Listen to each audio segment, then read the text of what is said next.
Here is the American Dream, Dusty Rhodes. And Dusty, your fans welcome you back, man. First of all, I would like to thank the many fans throughout this country that wrote cards and letters to Dusty Rhodes, the American Dream, while I was down. Secondly, I want to thank Jim Crockett Promotions for waiting and taking the time, because I know how important it was. Starrcade 85 it is to the wrestling fans, it is to Jim Crockett Promotions. And Dusty Rhodes, the American Dream, with that weight, got what I wanted. Ric Flair, the world's heavyweight champion. I don't have to say a lot more about the way I feel about Ric Flair. No respect, no honor. There is no honor among thieves in the first place. He put hard times on Dusty Rhodes and his family. You don't know what hard times are, Daddy. Hard times are when the textile workers around this country are out of work and got 4 or 5 kids and can't pay their wages, can't buy their food. Hard times are when the auto workers are out of work and they tell them go home. And hard times are when a man has worked at a job 30 years. 30 years. They give him a watch, kick him in the butt, and say, hey, a computer took your place, Daddy. That's hard time. That's hard time. And Ric Flair, you put hard times on this country by taking Dusty Rhodes out. That's hard time. And we all had hard times together. I admit I don't look like the athlete of the day supposed to look. My belly's just a little big. My hand is just a little big. But brother, I am bad and they know I'm bad. And there were 2 bad people. One was John Wayne and he's dead, brother. And the other one's right here. Nature Boy Ric Flair. The world's heavyweight title belongs to these people. I'm going to reach out right now. I want you at home to know my hand is touching your hand for this gathering of the biggest body of people in this country, in this universe, all over the world now. Reach it out, because the love that was given me, and this time I will repay you now, because I will be the next world's heavyweight champion on this Hard Time Blues. Dusty Rhodes Tour 85 and Ric Flair, Nature Boy. Let me leave you with this. One way to hurt Ric Flair is to take what he cherishes more than anything in the world. That's the world's heavyweight title. I'm gonna take it. I've been there twice. This time when I take it, Daddy, I'm gonna take it for you. Let's gather for it. Don't let me down now, because I came back for you, for that man up there that died 10, 12 years ago and never got the opportunity to see a real world champion. And I'm proud of you, and thank God I have you. And I love you. Love you! We had a whole lot of superstars on this stage here tonight. But I want y'all to know one thing. This is my house. And when I say who's word attack skills and vocabulary too. Cover hits in the disc edition, it's all brand new. You're through. I'm interplanetary like Doctor Who. So who? Fuck your beef, no relief. I step on stage, girls scream like I'm Keith. Ring Time Pro Wrestling, we are back at it again. Keith and Keisha in the building. Keisha, say hi to the people. Hi, hello. You want to call this morning, evening, afternoon, whatever. Hey, good day, people. It don't even matter. Basically, we come in dropping you this show. It was scheduled to be just our Money in the Bank preview, but throughout the day, courses have changed. So it's a little bit more added to that. Today we come a little bit more of a somber situation, right? As we mourn the passing of, I want to say a legend, but it seems like a legend is too small of a word when we talk about wrestling and we talk about Dusty Rhodes. Understatement. Dusty was an incredible part of the business. In front of the camera, behind the camera, one of the more creative minds that have ever touched the business. One thing I think about wrestling fandom is a very personal experience. When you are a wrestling fan, you are usually very connected with the people that you enjoy. I think nobody did a better job of connecting with fans than Dusty Rhodes. The son of a plumber. Everybody know the story from Austin, Texas. I think one of the greatest of all time, hands down.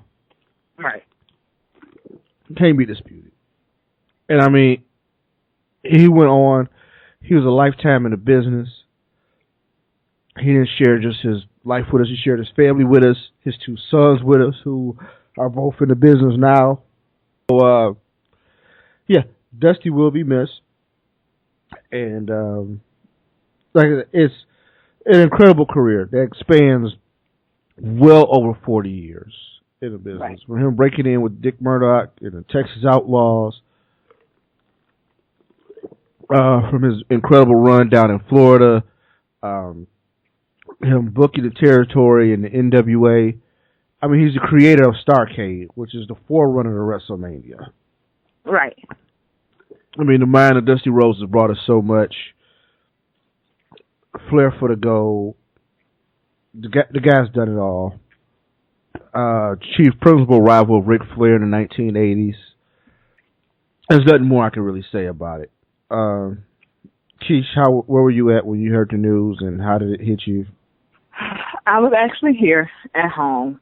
I had just pulled up my phone, and on Facebook, I seen that one of my ex actually had tagged me in a post. Didn't know what it was until I pulled it up, and bam, there it was.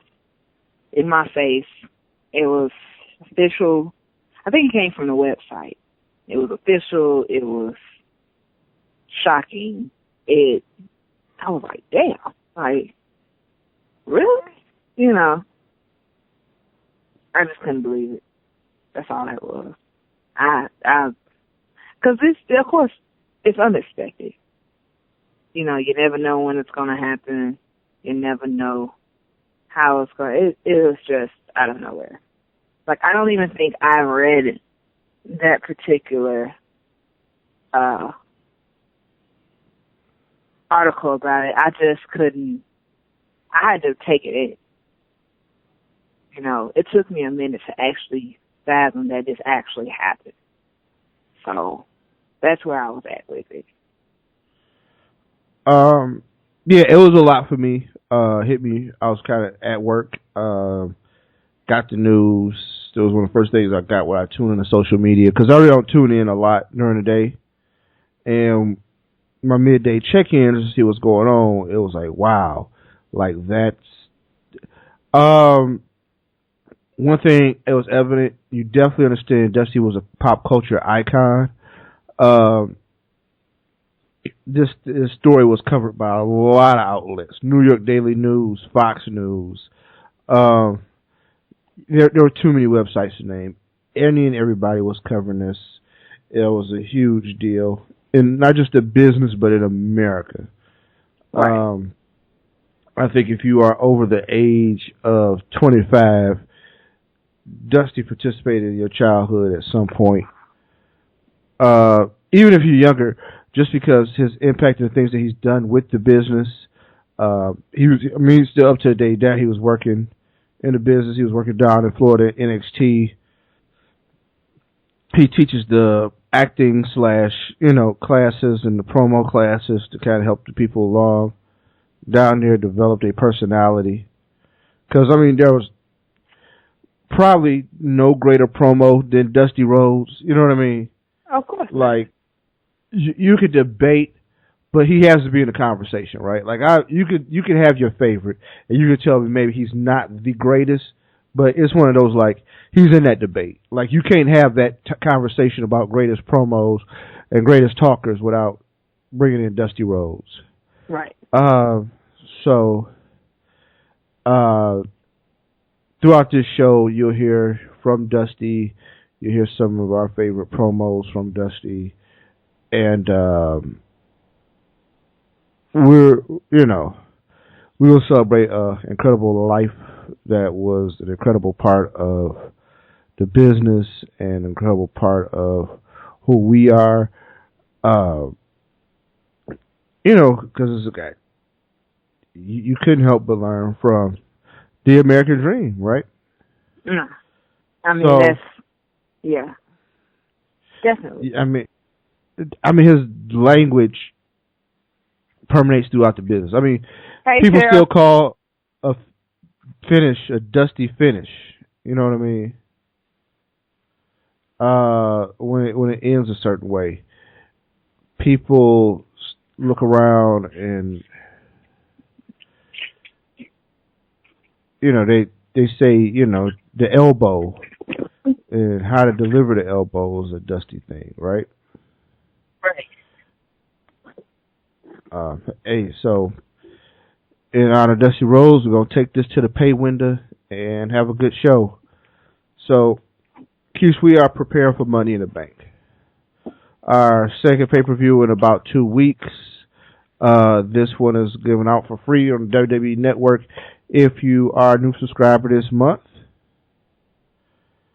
So that is also going down because they like to give out free subscriptions. So I would advise people to just subscribe every month and wait for the time and go at it again. So that's what's going down with that. Raw was interesting. I think we did a good job setting up for the pay-per-view. We kicked the show off with Cena talking for a little bit, which I don't know. I would love one day for Raw just to have a cold open and some wrestling, but hey, beggars can't be choosers. We can't always get what we want. Right. But Owens came out and saved the day and brought some promo to it. And we were treated with Owens versus Neville match to kick off Raw. An open NXT championship match. Man, on Raw? What? I was done. I was done with it. I was glad it happened.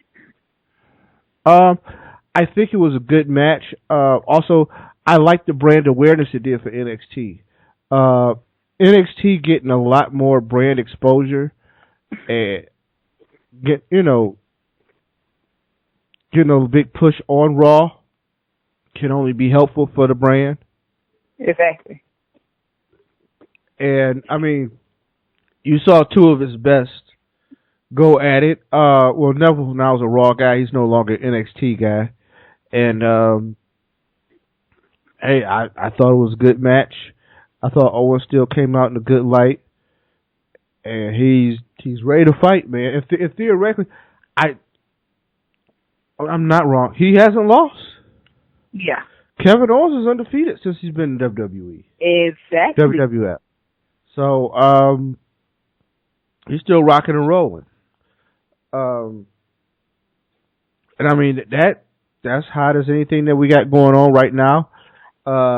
Seth Rollins finds out what it's like to be on his own. He's pissed off everybody in the authority, so now he has to try to work that out. We'll see how. Rollins finds what it's like to be on his own. Big preview for Money in the Bank. Everybody showed up for their matches, I guess. What was your impressions of Raw, Keith? Raw was interesting in itself because of one, the matches that were set up as far as the Money in the Bank contestants being in singles matches against each other. That was interesting. But the way that they set it up was what was so interesting about it because, I mean, Kane versus Dolph and then Roman versus Kofi. I was just kind of like, huh? You know, I didn't understand that too much. But then again, it was kind of heel face thing, so I got that part. As far as the Lana Rusev thing, I was like, what, really? I mean, it was just a little dramatic to me. It was, I'm not even gonna lie. That was just a little dramatic. I didn't know if that was really necessary. Raw, I mean, the Divas match was short. It was like literally like short and to the point. It was sweet. Nikki, Summer Rae, 5 seconds, it was over. So there was that. It was good. I didn't get much out of that. Like, I didn't understand the whole point of that match. It just was like a good bathroom break. It didn't really enhance anybody. Right. I mean, the setup for it was okay for Raw, but you know how I feel about Raws before pay-per-views. I mean, the ending was good. The whole Dean being on Bourbon Street and taking pictures and all that was awesome. I thought that was just greatness. So, but like everything else, it was just kind of like, really? To tell the truth, I almost forgot there was a pay-per-view Sunday. Like, I was like, so, yes, like, this is happening next week. Oh, this is happening Sunday. Somebody needed to remind me, because I just, if you went off of watching Raw, you would never know, you know, because they never really mentioned it. It was like, oh, this Sunday, like, it wasn't really like that too much. But the fact that Seth has pretty much just set himself up to be pretty much on his own the entire time, I thought that was pretty, I kind of seen it coming. He was talking all that kind of shit that he was doing and all that kind of stuff. That's pretty much what ended up happening. So, yeah. That was my impression of Raw. Yeah, it wasn't really too much for the go-home show. I thought they did enough. The ending, still a little, I guess I don't know where everything is going. But, you know, Dean and Roman show up. Seth is distracted. He loses to J&J security, which is funny. I guess Sunday we'll get the breakdown and we'll get the fallout of how everything plays out and who loses to who beats who, and how's that going to. And we'll give our predictions later on in this show because, of course, we got them. Moving forward to Wednesday night. I didn't watch ROH because I watched ROH Saturday. We get the show in Atlanta Saturday at midnight that airs on Wednesday, so that's very beneficial. So I don't have to watch it Wednesday night, well, because I don't even have Destination America anyway. So then everything else, you know, I'll tape delay. Like I'll probably get Impact tomorrow. What did you think of NXT? Oh, okay. So NXT was good. It was a good show. I give it that. Blue Pants. What's up with the name? Can we not? I mean, I understand it because she wears blue pants, but seriously, they can do better than that. Here's the thing. I think it's just they don't have a gimmick for her yet. They just working on something. Right. Blue Pants or something that's stuck. I still can't stand Emma, right? Oh, nobody can stand Like, I'm watching this, and I'm watching her wrestle, and she still got the mannerisms of the baby face and the girl who still do the weird dance. And it's just not... Oh, I just hope... sometimes I just wish something would, like, hit her or something. You know what I mean? Like, I wish she'd have, like, a brain aneurysm or something and fall out.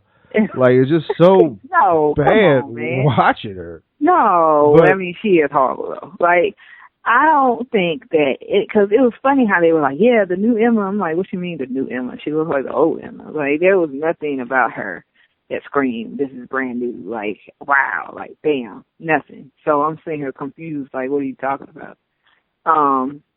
Emma, she doesn't have that it factor to me, you know? And I don't think she ever will have that it factor. Like, it's just ridiculous. Like, I don't see it for her. Not for her. Like, I don't know if she ever will be able to withstand being on the main roster.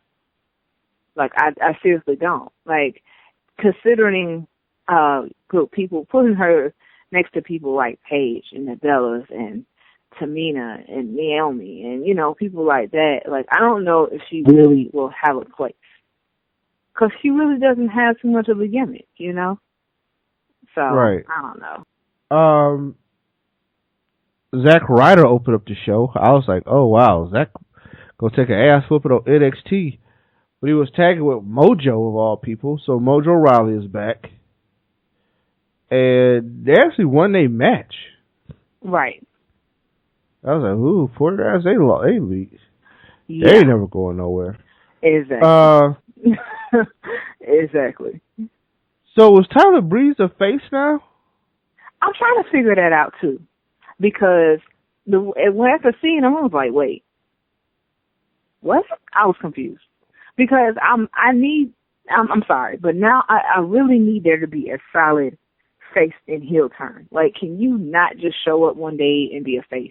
Like, that does not work for me. It confused me, because I'm like, so is he a good guy or no? Or it could be just the fans hate Bull Dempsey and just that much, right? It must be it. That must be it. Because I think if Tyler Breeze came out with like another person, then it'd just be like, oh, we can't stand Tyler Breeze. Then it'd be like, oh, I think Tyler, he's a good wrestler with good work ethic, and I think that resonates with fans, right?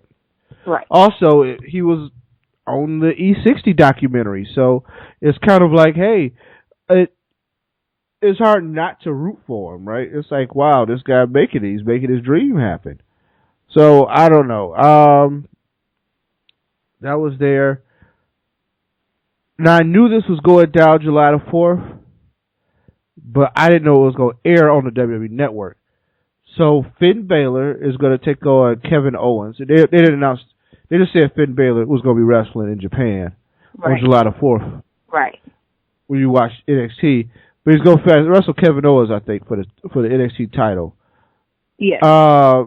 And that's going to be in Japan on July 4th, and it's going to be live on the WWE Network. So bananas, Keish. Bananas. I will. I'm telling you. And I hate it because I'm probably going to be at work. I'm going to hate that I can't see it. A lot of people don't know. Balor wrestled in Japan as under Prince Devitt. It was pretty big over there. So I know the crowd is go love it. Right. They're going to love it. You know what I mean? I'm sure he's going to come with the paint. He's going to do something crazy.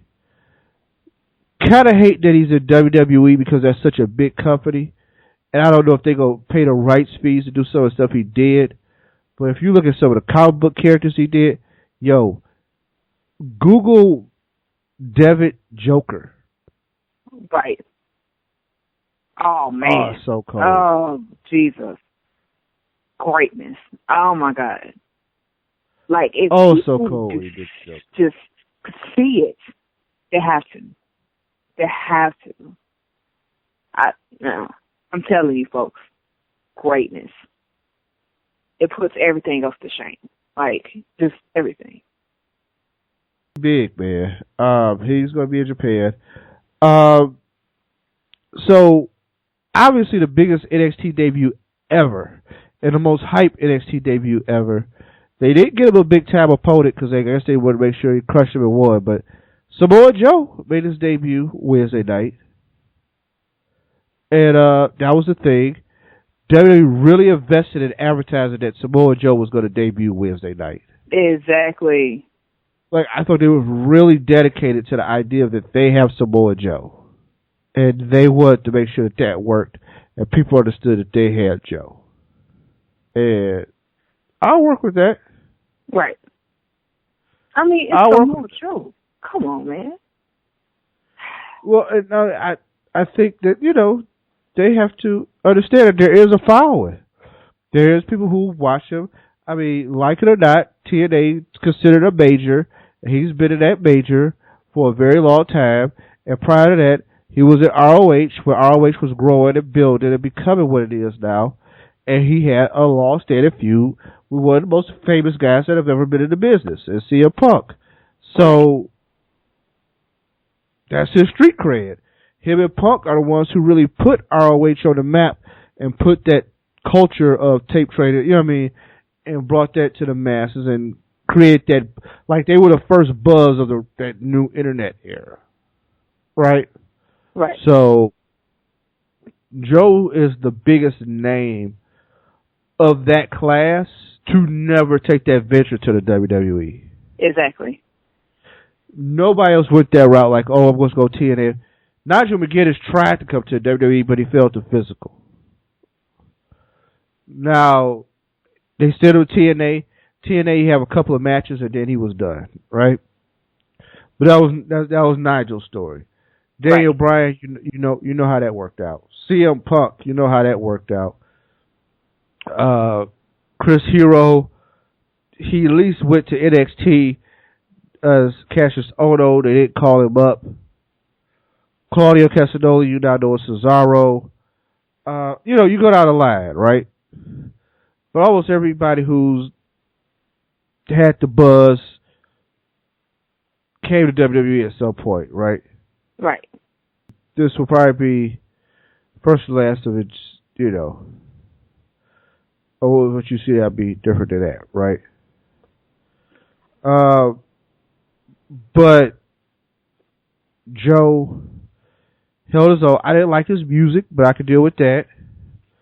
Kevin Owens was on commentary, which was always awesome. And they had little words after the match. And Commissioner Regal made a match.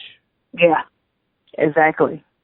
Next week, Wednesday, when you tune into NXT, the internet was breaking as we learned of this. Samoa Joe's going to take on Kevin Owens. Exactly. Yes. I'm going to be watching it. It's going to be crazy. I think that match is going to be interesting how they book it, because neither one of them really can lose right now, right? Right. Like, I think Owens probably will lose to Cena on Saturday. And, we'll talk about that more in the preview. But then after that, he can't just take a back-to-back loss. Exactly. That's not going to work. Joe just got here, so he can't take a loss. Or what I think they're going to brawl. It's going to get out of control, and then that's where it's going to separate. Right. There's not going to be a win-lose situation. Yeah. Yeah, it's going to finish no contest. Both of them going to finish on their feet, wanting to fight more, because that's how it has to end that way, right? Right. Speaking of Wednesday Night Titans, another show that pops off Wednesday night on the L-Rated Network, Lucha Underground is around. They're still going strong. We don't know if they're going to get picked up for the second season. There's so many different rumors out there. Hey, hopefully they do. Rumors saying they are, rumors saying not.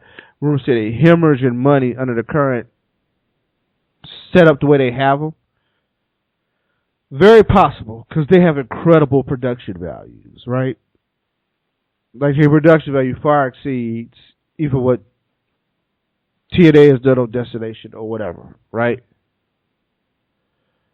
So, not Sinclair, I'm sorry. Mark Burnett and his people have invested, right? Right. What has been announced, they're going to have Ultima Lucha, which is going to be a big 2-hour extravaganza, because they're not doing pay-per-view. No. So this will be the equivalent. So they're going to do a big 2-hour extravaganza. We already know Mundo and Prince Puma are going to have an Iron Man match, so that's going to be incredible. 60 minutes, proving who the best. With those guys both, especially Johnny Mundo, incredibly conditioned athletes. So wait to see how that turns out. They might try to, find some other things to go and strike that card, but it's going to be really big. They are airing with the idea of doing it live, too.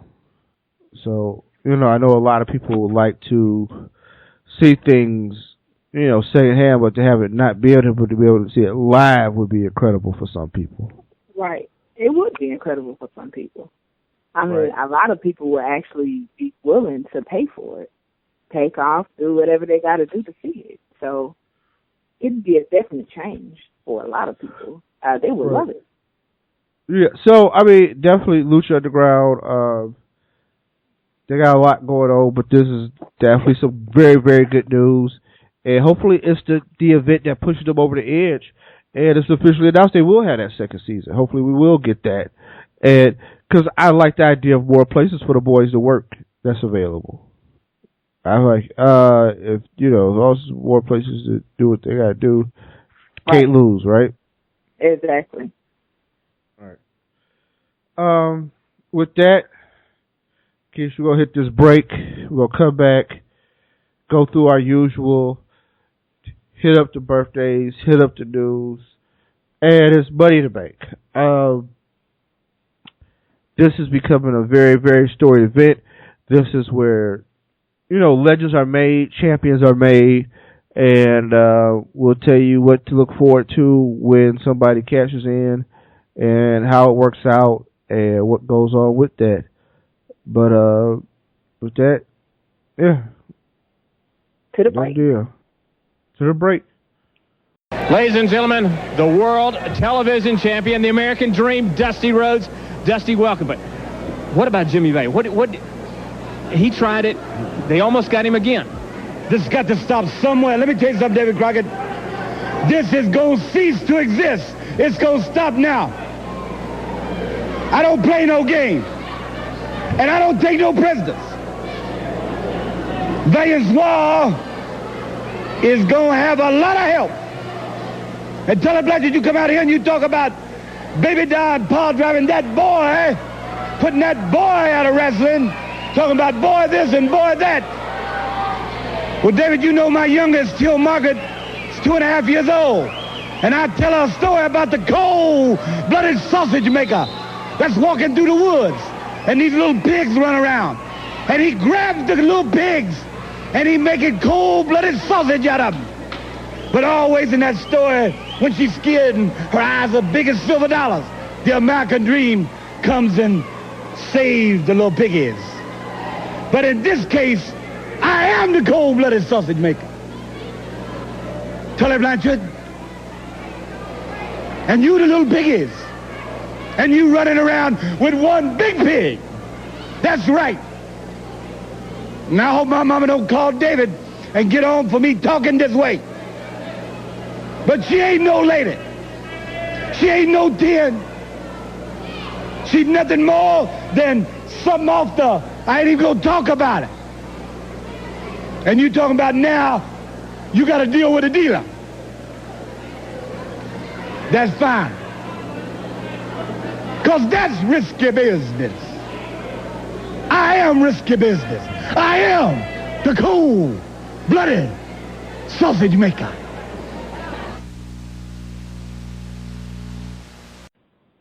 All right, family, we are back. Birthdays. This week, birthdays are kind of light. Tomorrow, well, it'll probably be today when you are downloading this first show. World's Strongest Man, Mark Henry, celebrates his birthday. Mark Henry will be 44, or June 12th. Saturday, June 13th, big day of birthdays. Vincent, a.k.a. Virgil, bag boy for the $1 Million Man, celebrates a birthday.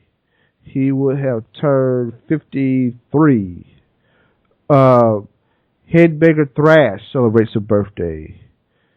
The Thrasher there turns, I believe, if I read this right, 46. The incomparable Jerry Lynn turns 52 on Saturday. You know, ECW legend. So, with that, that's that for the birthdays. Let's get to some news. Okay, please get to the news. Very light news segment today. As you know, Dusty passed. That's been dominating the news cycle, and that covers like 99% of all the news articles that are going around. But there is some other dirt. There's some dirt out there. It is just rumor, more conjecture than anything. I don't know how true it is, but they say the WWE is in serious discussions to purchase WWNLive. For those of you who don't know, that's the parent company that used to run the now defunct Dragon Gate USA. It still runs Full Impact Pro Wrestling down in Florida. It still runs Evolve. They still do the Shine shows with the women's wrestling. And, they are in talks of possibly purchasing that brand. I haven't spoke to Gabe Sapolsky, getting some first-hand info. I don't even know if Gabe could give that information away either, if that's what's going on, if those talks are actually for real. It is believed that those talks got exacerbated by the idea that, for a lot of people don't know, WWF might be pissed off at Ring of Honor, who they generally have a good relationship in the past, but Ring of Honor, since they have a toy deal. Yeah. And guess what? One of the toys, or the first toys they bring to the market? Just go ahead and say it, Keith. Just tell a Kevin Steen doll. Dude, like, the fact that this is even happening right now just lets me know people love to capitalize on the popular things that are going on, and I love it. Why wouldn't you do that? That is smart to me. That is absolutely smart to me. I think it's awesome. So, kudos to Ring of Honor. The WWE and their shareholders don't think that is awesome because now this company will be the first to market with a toy of their new top heel. Right. So it'll look like, and mind you, it was kind of later in the game, so it just kind of looked bad. You know what I mean? Right. It's kind of crazy when you really sit down and think about it. But, they really are not happy about this. Now, also, there is the rumor of and I don't know how true this is, with the Samoa Joe deal. Joe can finish out his indie dates and stuff like that before he goes full-time with the WWF or whatever. But, I don't know. I think now that ROH is on Destination America, they got some tape footage and some things that they're going to have Joe do and some shows he's going to be at. And they're going to try to put that on television. Right. And I think the WWF is also not happy about that either. So this is where the talks of coming with WWNLive go. One, the idea is to use them as a developmental territory in Florida, similar to OVW and how it was. So they'll be developmental before you get to developmental. Like you'll work that indie circuit prior to coming to NXT, right? Exactly. Right. Also, I think the idea is, and what other people have said, pressures on Triple H to get to young talent first, and then try to sell the best you can based on, the tools that you have, right? Right, but it would be a good thing, too. Of selling. So, stadium with no seats ain't helping the image right now. But right now, nothing has officially changed hands. Nobody's really bought anything yet. So we'll see how it turns out. Other than that, China making news in the headlines. She's doing interviews and talking about how when she was together with Triple H, she got beat. And Jazz Prophet of WWE, and they teamed to issue a statement and saying that China's delusional, and maybe she is continuing. Like, oh my God! At some point, you gotta let it go. Like, seriously, at some point, you gotta let it go. Like, why does this always happen? Like, in an interview with her, like, there's always this, Triple H this and WWE that and this and that. Like, do she not have anything else to talk about? Like, do anybody else have nothing else to talk about? This is ridiculous. I don't understand it.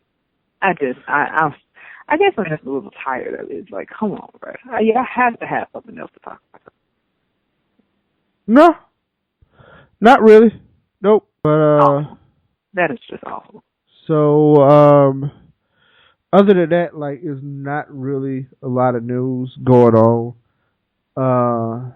There's some rumors about TNA production workers leaving the company. But, what's new with that, right? Right. So, let's get to why we're here. Money in the Bank.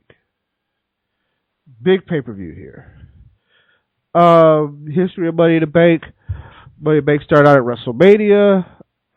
It's something I believe still should be at WrestleMania. Then they had two Money in the Bank matches because we had the brand extension. Now that's been consolidated to one because we only got one champion now. You get the Money in the Bank briefcase. You can cash in anytime you want to. And bam, you'll be the instant champ. Keisha's only been 2 failed cash-ins of Money in the Bank. Yeah, 2. John Cena was involved in them both. Right. Because he wanted to be legit, and have a match. So he was like, hey, that was the first one. It was like, hey, let me cash this in. Let's get a rest out here. Let's do this the right way, and all that. And then, yeah, that happened. So that was one. And then he was involved also in the second one. Because, was it Sandow? It was Sandow that cashed in. And it was against him. And he ended up beating Sandow. Is this correct? Am I correct? I don't want to get it wrong. And then people that don't know be like, oh, that's not what happened. You know me. I always mix stuff up. So I just want to make sure I got that right. No, you good. 2 failed attempts, both of them happened like that. Both of them involved him, of course, and it was like, really? So why is it that Cena was involved with both failed attempts of the cash-in? Like, was this a planned thing to happen, or was it coincidental? It doesn't matter. All that matters is there's only been 2 failed attempts of the cash-in for Money in the Bank. Everybody else has been thoroughly successful.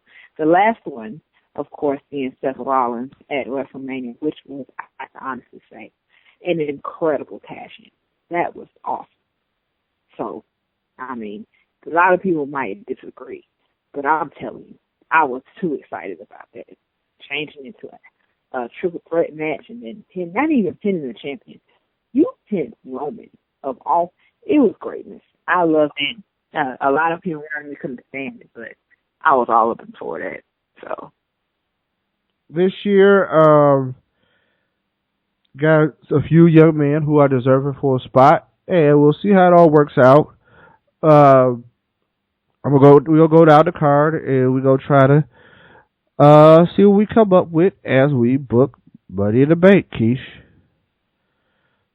So, first match, and there ain't no particular order, but apparently somehow King Barrett and R-Truth got a match. Yeah, the pre-show. Yeah. Didn't know how they got a match, Keish. Like, for real. I'm so, like, why are they wrestling? And, I mean, I saw SmackDown tonight. I saw the little exchange between the two. I saw R-Truth try to put all this stuff. I'm like, so that's poor King Barrett. Worst King that he's ever didn't have to struggle so much. Mm-mm. And now he's wrestling in pre-show matches against R-Truth. Yeah. Hey, man. They all go through it at some point. It's like, ugh, what happened to you, honey? How are you king of the ring and then you're wrestling in a pre-show match against R-Truth? When did this happen? Like, really? I don't know. Okay. So, there's that. Let's not even get into that. Let's get into the main show. Let's get into that. No, there's not a problem. Ryback will defend the Intercontinental Championship against the Big Show. Ryback, done deal. Next match. Like, I mean, seriously, the Big Show? No. I think this is a chance, a vehicle.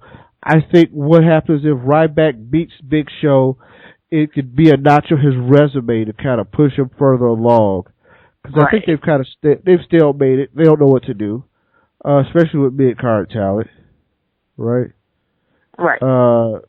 They've got to figure out a way to make that pop, and nothing pops like beating the Big Show, right? So, and Ryback has proved he can hit the shell shock on him, so we'll see how that plays out. But I agree with you, Ryback, because he's going to retain. Cause exactly. The idea is to push him forward, right? Right.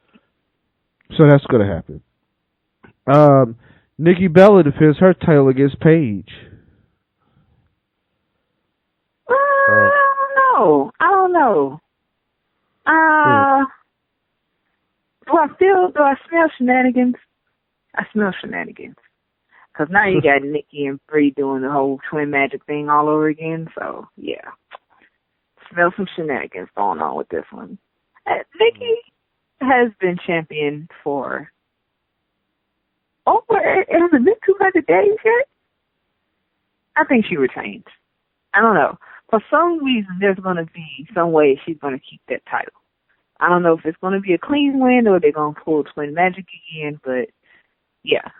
I can see Nikki retaining for some reason. Not really seeing Paige winning the title that night.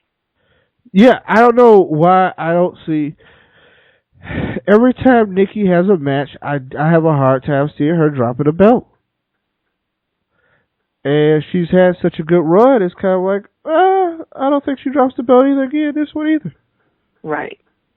Like, I really think that this is Nikki's to lose. She'll be around. And, so yeah, Nikki will keep the belt. And I mean, that's going to be an overwhelming theme, I think, of this show. Right? Right. The champ will remain the champ. And that's how that's probably going to go tonight. So I think New Day versus Primetime Players. I'm very glad Primetime Players getting some prime time. I don't know. I mean, let's just Primetime is going to win the match. Let's give Primetime Players the titles just for a hot second, even if for a hot second. They'll have the tag team titles. I mean, New Day could win, but of course there'll be some underlying stuff going on there. So, and depending on, the Money in the Bank ladder match is not going to be the main event. So, I know Kofi you can either wrestle it before or after, and I could see the tag team match being before all of that. So, we'll see. We will definitely see. So, but I can see Primetime though. Primetime, millions of dollars. I'm just saying. Yeah, but New Day will probably hold on to those belts, right? No, they ain't hold on to nothing. We're going to disagree on this. Mm-mm. All right, we'll agree to disagree. I'll take that in. I'm going to skip one because I got it out of order. Kevin Owens versus John Cena. Rematch, champ versus champ. Who you got? Cena. Cena will take this one. I mean, I they want to build up Kevin, but this could be a trilogy. Cena takes this one, and then they have one more match after this. Because I don't see this being like the final chapter. Oh no, I think that's the whole purpose. Yeah, this will be the game. But yeah, Owens will lose Sunday. Because he has to. Right. This is set up for a 3-part series, and Cena. This is going to be the telltale of the feud. Is Cena going to put Owens over next month at the next pay-per-view? Or does it not happen? I think that's exactly what's going to happen. But the rubber match, they will definitely go back to Owens, but yeah. Cena has to lose this one to keep it interesting. Cena has to win this one to keep it interesting. Right. And I think Cena gets his good Cena bounce back. It won't be easy. It'll be hard fought. And I think he'll get enough time to, work it out, get drained out. So, yeah, that's easy, John Cena. All right, the bank ladder match. Dolph Ziggler versus Sheamus versus Roman Reigns versus Kane versus Kofi Kingston versus Neville versus Randy Orton. I'm not going to give you one winner. I'll give you like 2 possible. Those right. 2 possible. Make a case for your 2. Okay. So let's go with my 2 possibles. Roman Reigns, Randy Orton. 2 possibles. Done deal. I ain't giving it to nobody else. I'm not. Kane is thrown in there for the authority, but he ain't finna get the briefcase. Okay? Sheamus is not going to get it, even though, you know, he's big dude. No, that's not going to happen. We know Kofi and Neville, they're not going to have it. That's just not going to happen. Dolph has a possibility, but I don't see Dolph getting it either. So my two possibles is Roman Reigns, Randy Orton. I mean, just off top. And I don't have a particular order of, like, who will be one or who will be two or nothing like that, because to me that has equal possibility of getting this briefcase. And both have legitimate reasons for having it. Roman, of course, has every single thing against the authority at this point. And he just wants to stick it to Rollins as much as possible. And even if he doesn't stick it to Rollins, of course, Brock Lesnar comes back, he gets the title from Rollins. Roman has the briefcase. Guess who can cash it in on? So there's that. Now, Randy, on the other hand, has the same premises. He has everything against the authority. The authority turn their backs on him. They can stand him. It's been third. He has a revenge tactic going on. So if he has the briefcase, and he can snatch that title right out of the hands of the authority and be done with it. So, yeah, I definitely see one of those two winning the briefcase. Like, one of them will grab it off that, will climb that ladder and grab that briefcase. For me, here's the logical choices. Randy Orton, of course, right? Right. Because he's the guy who's been around a while. No matter who wins what, he can make a case for him going after whoever. Randy is a good opportunist. All the things line up, right? Right.